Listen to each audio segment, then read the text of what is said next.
12 दिवसांपूर्वी जळगाव जामोद तालुक्यातील एका गावात राहणाऱ्या 15 वर्षे 11 महिने वय असलेल्या एका अल्पवयीन मुलीला एका 23 वर्षीय तरुणाने फूस लावून पळवून नेल्याची घटना दिनांक 29 मे रोजी उघडकीस आली होती।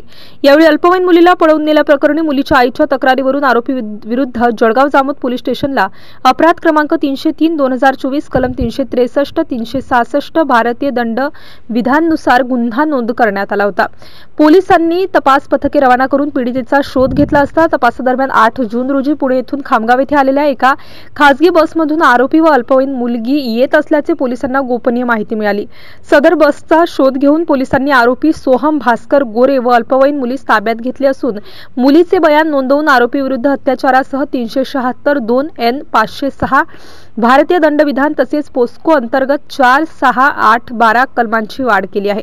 सदर आरोपीला 9 जून रोजी न्यायालयात हजर केले असता आरोपीस 2 दिवसाचा PCR मिळाला असून पुढील तपास जळगाव जामोद पोलीस स्टेशनचे API पांडुरंग इंगळे करीत आहेत। MCN न्यूज मराठी करिता रवींद्र शिरस्कार, जळगाव।